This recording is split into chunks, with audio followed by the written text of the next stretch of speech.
Hi guys, ngayon bali naka 2 weeks na yung yung Ace 24 Super Slim Full HD LED TV. Yung model niya ay LED 802. Mula nung binili ko siya, so far so good naman siya. Nung binili ko siya, nag-purchase din ako nung ABR. Ito siya, oh. Bumili ko sa CTR King, 290 lang.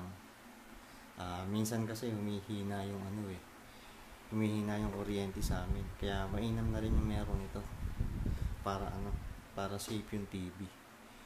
Tapos sa packaging ng TV maganda yung yung box niya. Parang yung box din ng Sony Bravia. Tapos sa remote, ito, maganda yung design niya. Maganda. Yun lang, matigas lang talaga yung mga pindutan. Yun lang yung niya, puna ko. Matigas yung mga pindutan niya. Saka yung dapat walang nakaharang dito sa receiver para suwabe yung pag pinindot niyo. Tapos sa stand, siya okay naman yung design ng stand.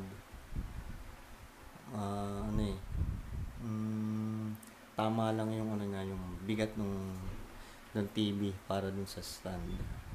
Yun nga lang, tig 3 pieces lang yung yung kanyang tornilyo.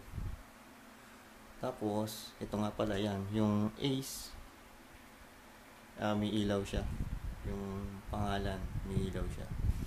Tapos dito sa harap, yung tempered glass niya, ito yung nakakasosyal yung dating niya. Astig yung dating niya. Tapos sa likod niya, accessible naman yung mga pindutan. Yung menu, volume, channel, madali siya maabot. Tapos yung mga connectors niya sa back panel, sa likod,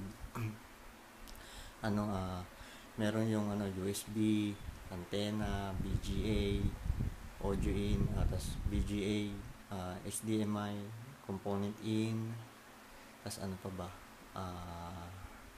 Yun, earphone out, meron din siya. Tapos maganda yung pwesto ng mga connectors niya, yung mga port niya. Maganda. Kasi siya, hindi siya magiging sagabal sa kung sakaling mag-wall bracket kayo, gumamit kayo nun, i-wall nyo yung TV. Tapos yung cover niya, dito, yung naka-plastic sa likod, tama lang. Yung ayos lang yung pagka-plastic niya. Kumbaga tama lang sa presyo niya, affordable.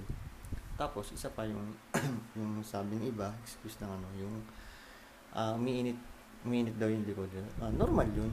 Pero yung init niya, hindi naman mainit eh. Tama lang yung init niya. Pwede nga tapatan ng kasi maganda naman yung mga niya, yung ventilation niya. Yung mga butas-butas doon maganda eh. Pwedeng tapatan ng yung yung mini fan, yung maliliit. Tapos sa sounds niya, Samsung TV, para saan malakas. Kasi number 10 lang, malakas. Malakas na yung volume niya. Tapos dito sa niya, yung yung input source. Sa TV, wala akong antena eh. Pero na-testing ko na siya. Malinaw siya. Lalo na kung maganda lang, kung maganda yung pwesto ng antena niyo, malinaw siya. I'm sure, hindi niya nakakailanganin ng mga Digibox, TV Plus, gano'n. Tapos, dun sa yung sa channel, ito yung plus minus, saka yung dun sa gilid, siya pwede siyang, hindi mo siya mapipindot, lalo na kung bago yung TV. Makakapag-channel ka dito lang. So, ang kailangan mong gawin dun, i-auto-tuning mo lang sa menu. Tapos meron meron dong auto-tuning. Yun lang yung mo. Pag na-auto-tuning mo na siya, gagana na yung mga yung channel niya plus minus. Yun lang. Tapos yung yung audio video. Eto, okay siya, malinaw. Tapos etong component in, okay din siya. Tapos sa HDMI, nakakonect doon yung TV Plus. Uh, yung Digibox yan. Ang masasabi ko lang dyan, ano siya, panalo. Ang linaw. Ang linaw niya. Ganun din, nung kinabit ko yung laptop dyan, sa HDMI, tinesting ko yung ano niya. Hindi ko kinaya yung linaw niya eh. Ano eh, nasanay kasi yung mata ko sa ano, yung VGA. So, ano, kaya kung mag-HDMI kayo sa laptop, make sure lang na ano, yung distance, yung ano, yung distance yung sa TV, at least siguro mga 1 meter. Kasi malinaw talaga siya. Tapos yung HDMI, yung ano niya, recommended resolution niya, ano, 1366 by 768. Pero pwede siyang ano, pwede niyo siyang gawing ano, pwede siyang gawing 920 by 1080. Tapos sa VGA, ito yung VGA. Ano siya eh, yung nakakabit dyan yun, yung laptop nga. Wala akong masabi dyan. Bilib ako. Ano niya, ang linaw niya. Wala siyang pinagkaiba dun sa ano, sa mga computer monitor. So ano, actually ano nga eh, mas malinaw pa to eh. Nag-adjust pa ako ng ano niya, ng contrast, color, brightness dun sa ano niya, picture mode. So inayos ko siya kasi malinaw talaga siya. Tapos dito sa ano niya, yung USB, yan sa media, yung USB niya, meron talagang movie na ano, magpe-play siya pero wala siyang audio.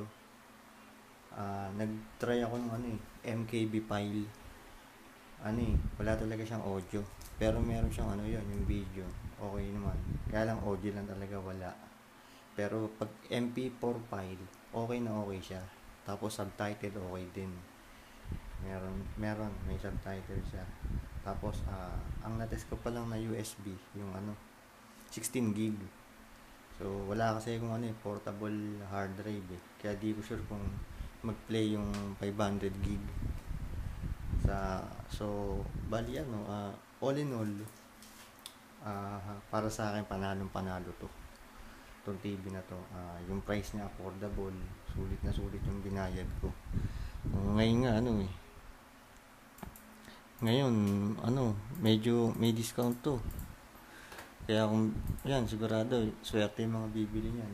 Ano lang siya, halos 4,000 nung nabili ko siya, 4,200 eh. So jackpot yan yung mga bibili. Suwabe. So yung ano ko lang dito, yung wish ko lang sana tumagal siya at least mga 3 years. Pero yan, sulit, panalo. So yun lang guys. Sana ano, kahit paano nakatulong kahit paano yung konting review ko. Salamat guys.